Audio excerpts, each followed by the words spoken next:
नमस्कार बंधुरा आशा करছি তোমরা সকলেই ভালো আছো। রুমার ছোট্ট সংসারে তোমাদের অনেক অনেক স্বাগত। আজকে রবিবার স্পেশাল দিনে একটু চিকেনের স্পেশাল কিছু বানাবো ভাবলাম।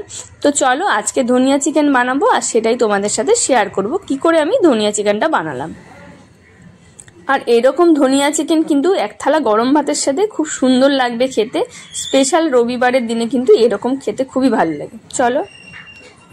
তো ধনিয়া চিকেন বানানোর জন্য এখন আমি মাংস নিয়ে নিয়েছি। আর শীতকালে কিন্তু ধনিয়া চিকেনটা খুবই ভালো লাগে খেতে, কারণ এই সময় ধনিয়া পাতার গন্ধটাও আর টেস্টটাও খুবই ভালো আসে।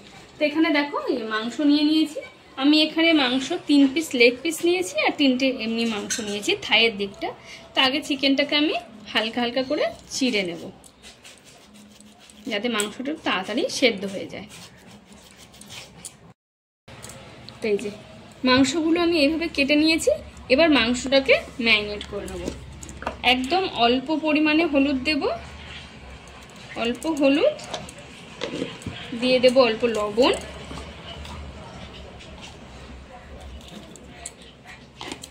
আর দিয়ে মাংসটাকে ম্যারিনেট করে নেব।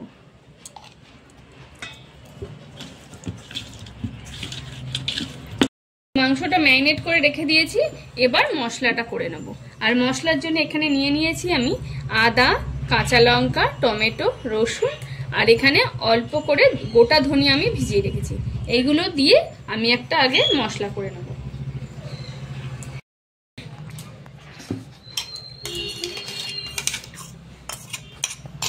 মশলা করে নিয়েছি। এবার এখানে নিয়ে নিয়েছি টক দই আর এখানে আছে ধনিয়া পাতা। তো ধনিয়া পাতাটাও আমি পরে বেটে নেব। চলো মশলা হয়ে গেছে, এবার রান্নাটা শুরু করে দিই।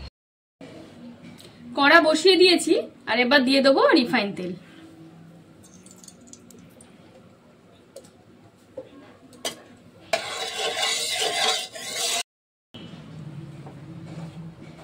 তেল গরম হয়ে গেছে, এবার দিয়ে দেবো আমি ফোড়ন। তাতে দেব শুকনো লঙ্কা, গোটা গরম মশলা, এখানে আছে এলাচ, লবঙ্গ আর দারচিনি, আর দিয়ে দেবো 2টো তেজপাতা।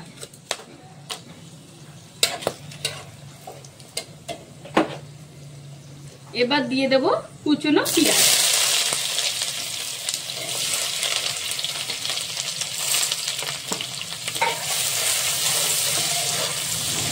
তো পেঁয়াজটা আমার ভাজা হয়ে এসছে।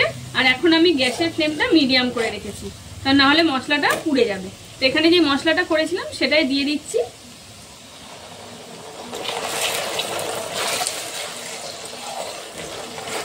মশলাটা ভালো করে কষিয়ে নেব। এখন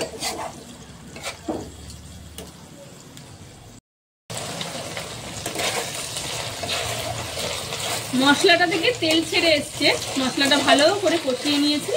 এবার এই অবস্থায় দিয়ে দেবো অল্প জিরের গুঁড়ো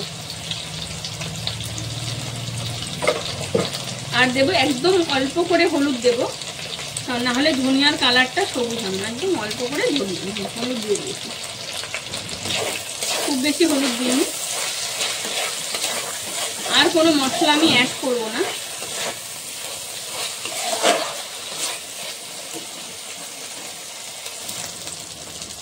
মশলাটা ভালো করে কষিয়ে নিয়েছি। এবার দিয়ে দেবো চিকেনগুলো।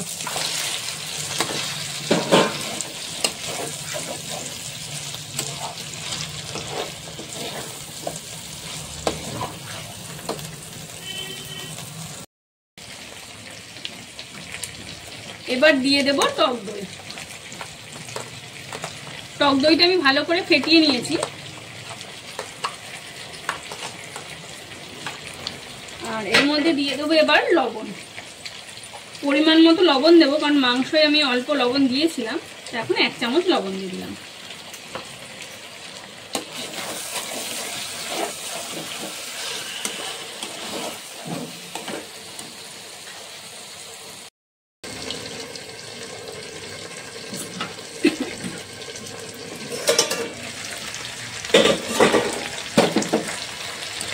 মাংসটা ভালো করে কষানো হয়ে গেছে, অনেক সুন্দরভাবে তেল ছেড়ে এসছে।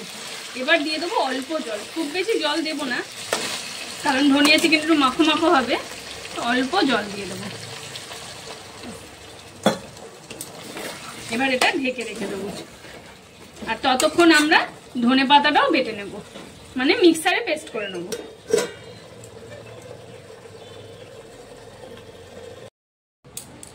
তো এখন ধনিয়া পাতাটা পেস্ট করে নেবো, আর তার সাথে দিয়ে দেবো 2-4টে কাজু বাদাম।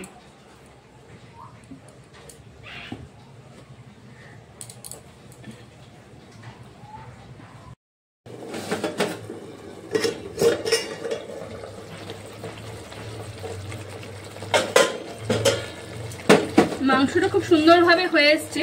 এবার মশলাগুলোর ব্যালেন্স করার জন্য একটুখানি গুড় দিয়ে দেবো আমি। ভালো করে নাড়িয়ে নেব। একদম পুরো জলটা মানে গ্রেভিটা কম হয়ে এসছে।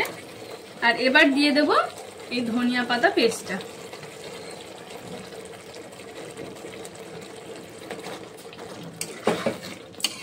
ভালো করে মিশিয়ে নেব।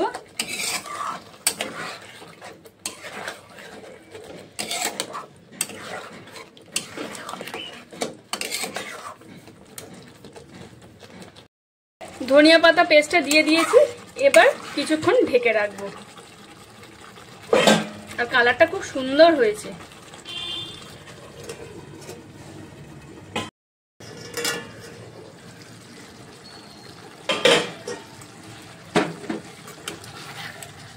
মাংসগুলো তো আগেই সেদ্ধ হয়ে গেছে, একদম খুব মাখো মাখো হয়ে এসছে।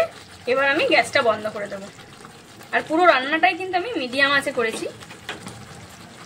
তো খুব সুন্দর হয়েছে, একদম গ্রেভিটাও একদম হালকা হালকা হয়েছে, মানে মাখো মাখো টাইপের হয়েছে। ধনিয়া চিকেনের গ্রেভি কিন্তু একটু মাখো মাখোই খেতে ভালো লাগে।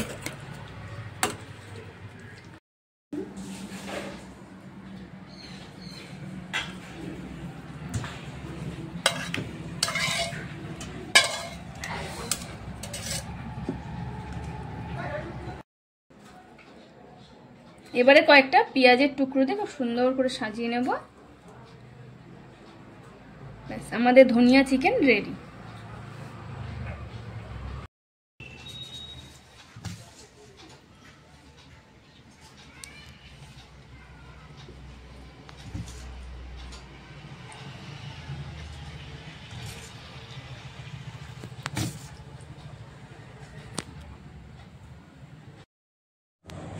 ধনিয়া চিকেন রেডি হয়ে গেছে। আর এখন আমরা ধনিয়া চিকেনটা থালায় সুন্দরভাবে সাজিয়ে নেবো, এক থালা গরম ভাতের সাথে, সাথে আর কয়েক টুকরো পেঁয়াজ। একদম দুপুরের খাবার জমে যাবে।